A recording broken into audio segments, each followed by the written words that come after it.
Welcome সবাইকে।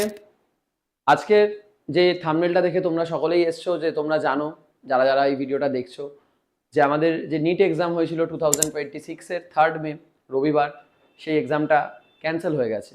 এবং সেটা খুবই একটা দুঃখজনক ঘটনা স্টুডেন্টদের জন্য এবং ফ্যাকাল্টিসদের জন্য, যারা যারা এই পরীক্ষাটা দিয়েছে বা যারা যারা পরীক্ষাটা কন্ডাক্ট করেছে, যারা কোয়েশ্চেন সেট করেছিল, সবার জন্যই।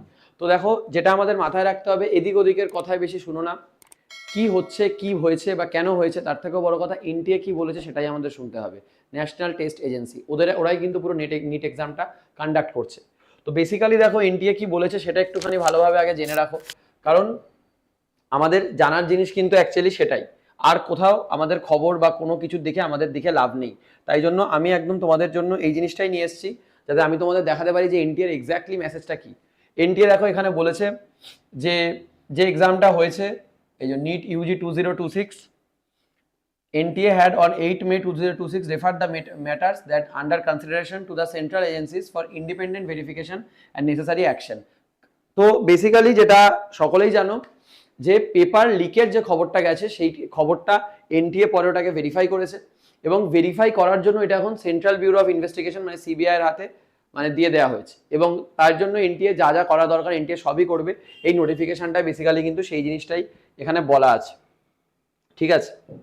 তো সেই জন্য আমরা যেটা এখানে বলতে পারি যে, দেখো কি বলছে, on the basis of the input subsequently examine by NTA in coordination with the central agencies, যে এই যে 3 মেতে যেটা হয়েছে, reconduct the examination and dates that will be notified separately. তার মানে এখনো কিন্তু ডেট আমাদের বলা হয়নি।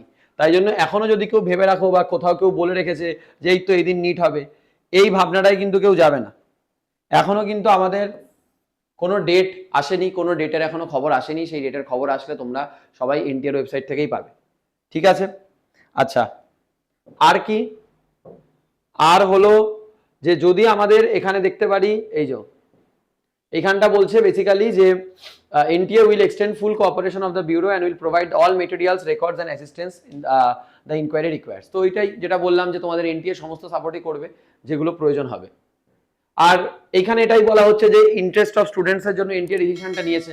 কিন্তু আমি অ্যাজ এ টিচার বা তোমরা অ্যাজ এ স্টুডেন্ট, বা যদি কোনো টিচার এই ভিডিওটা দেখে থাকেন, তো আমরা সকলেই জানি জিনিসটা একটা যথেষ্ট হ্যাপার ব্যাপার, একটা টিচারের পার্সপেক্টিভেও এবং একটা স্টুডেন্টের পার্সপেক্টিভে। যারা যারা তোমরা ভালো এক্সাম দিয়েছো, যাদের তোমাদের এক্সাম ভালো গেছে, যারা তোমরা 2 বছর বা 3 বছর ধরে পরিশ্রম করেছো এবং পরিশ্রম করে একটা ভালো পরীক্ষা দিয়েছিলে, তাদের জন্য এটা আমি জানি একটা খুবই কঠিন সময়। যে আমি একটা পরীক্ষা দিয়ে আসলাম, একটা মাইন্ডসেটে ছিলাম, একটা এত বড় যুদ্ধ, তারপর হঠাৎ করে সেই পরীক্ষাটার ফল জানা যাচ্ছে যে আবার পরীক্ষাটা নিতে হবে।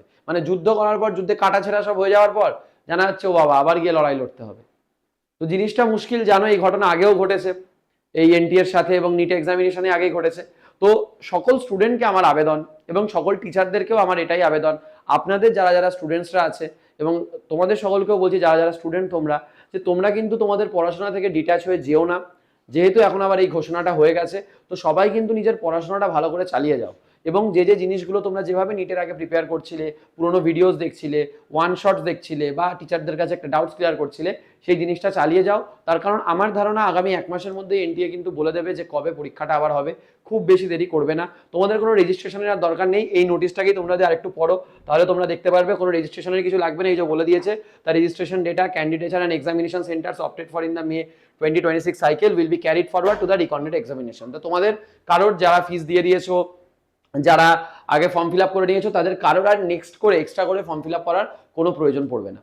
তো সেই জায়গা থেকে তোমরা চিন্তামুক্ত থাকতে পারো। তোমরা শুধুমাত্র মন দাও সকলে, এবং টিচারদেরও বলবো আপনারা শুধুমাত্র মন দিন, যাতে ওরা ভালোভাবে পড়াশোনা করতে পারে এবং তোমরা ভালোভাবে প্রিপারেশন নিতে পারো আবারও যবেই পরীক্ষাটা হবে সেটার জন্য। জানি এই লড়াইটা অনেকটাই বেশি অনিশ্চিত, জানি লড়াইটার মধ্যে অনেকটাই বেশি অনিশ্চয়তা আছে, যে কবে আবার লড়তে যাব তাই জানি না। হাতে তরোয়াল আর আর ঢাল বর্ম পরে বসে আছি, কিন্তু কবে লড়তে যাব তারই কোনো আইডিয়া নেই। কিন্তু ওটাই, জীবনটাই মাঝে মাঝে এরকম হয়ে যায়, কিছু করার নেই। কিন্তু অবশ্যই আমি তোমাদের বলবো, যারা যারা 2 বছর পরিশ্রম করেছো, তাদের এই কয়েকদিনের জন্য কিচ্ছু প্রবলেম হবে না। তোমরা সবাই খুব ভালো করে এক্সাম দেবে, যাদের যাদের প্রিপারেশন একদম পারফেক্ট ছিল, যারা যারা একদম পারফেক্টলি নিজেকে তৈরি করেছিলে। তো ভালো করে সবাই পড়াশোনা করতে থাকো, নিজেদের পড়াশোনা থেকে জাস্ট ডিটাচ হয়ে যেও না। আর এখানে আলাদা করে কিছু বলার নেই এই নোটিশে। আর যা যা বলছে, যে যা যা হবে সব এখানে জানিয়ে দেওয়া হবে। এই যেটাই বলেছে, further communications including the reconducted examination dates and the reissued admit card schedule will be issued through the official channels of the agency. ব্যাস, আর কোথাও আমার যাওয়ার দরকার নেই। আমি এই যে ভিডিও দেখে নিলাম বা এই যে আমি বুঝে নিলাম যে আমার এনটিএ এখান থেকে দেখা যাবে, তো এনটিএতেই ওদের ওয়েবসাইটই শুধু তোমরা ফলো করবে, সেটা বাদে আর কিছু করার তোমাদের প্রয়োজন নেই। আর বাকি নিজেদের পড়াশোনা আবার চালিয়ে যাও, বায়োলজি, ফিজিক্স, কেমিস্ট্রি যেমন যা আছে সেগুলো আবার প্র্যাকটিস করতে থাকো, ইম্পর্টেন্ট চ্যাপ্টার্সের পিওয়াইকিউজ করতে থাকো।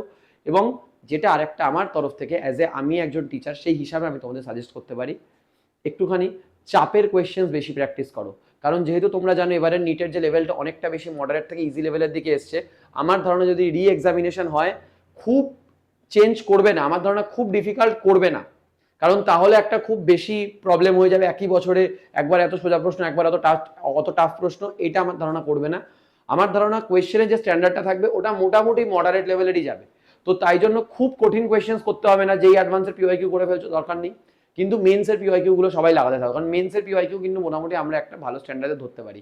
তো সেইগুলো সবাই লাগাতে থাকো এবং যেগুলো ইম্পর্টেন্ট চ্যাপ্টার্স আছে, যেখান থেকে হাই ওয়েটের চ্যাপ্টার্স আছে সেগুলো করতে থাকো। আমি তো ফিজিক্সের টিচার, আমি শুধু তোমায় ফিজিক্সের ইম্পর্টেন্ট চ্যাপ্টার বলতে পারবো, বাট ফিজিক্সটা ফ্যাক্টর নয়। তোমরাও জানো বোটানি, জুলজি আগে ভালো করে করতে হবে, এরা দুজনেই তোমায় সিলেকশন দেবে। তারপর কেমিস্ট্রি তোমার একটা পয়েন্টে নিয়ে যাবে, ফিজিক্স আলটিমেটলি তোমার র্যাঙ্ক ইমপ্রুভ করবে। তো মেন চ্যাপ্টার্সগুলো, মেন সাবজেক্টসগুলো এবং সেখানের মেন চ্যাপ্টারের উপর ভালো করে ফোকাস করো, ভালো করে পড়াশোনা করতে থাকো। আমার বিশ্বাস এবং আমার এই প্রার্থনা ঈশ্বরের কাছে যেন তোমাদের সকলের পরীক্ষা আবারও খুব ভালো হয়। যারা যারা ভালো পরীক্ষা দিয়েছো তোমাদের সবার প্রিপারেশন যেরকমটা হয়েছে সেই অনুসারে যেন তোমরা ভালোভাবে আবার পরীক্ষা দিতে পারো। তো সকলকে অল দ্য বেস্ট, একদম চিন্তা করার কোনো কারণ নেই। যারা 2 বছর খেটেছো বা 3 বছর খেটেছো তাদের পরীক্ষা নিশ্চয়ই ভালো হবে, এটা নিশ্চিন্ত থাকো। তো ভালো করে পড়াশোনা করতে থাকো এবং আমার তরফ, এবং শুধু আমি না, কেমিক্স দাদার সকল টিচারদের তরফ থেকে আমি তোমাদের জানাচ্ছি অল দ্য ভেরি বেস্ট। তোমাদের আগামী নিট এক্সামিনেশনের জন্য জবেই হবে এবং কোনো আপডেটস বা কোনো ইনফরমেশন আমাদের কাছে আসলে আমরাও তোমাদের সাথে শেয়ার করে দেবো। বা যদি তোমরা দেখো তাহলে এনটিএর ওয়েবসাইট থেকেই দেখবে। ওকে, থ্যাংক ইউ।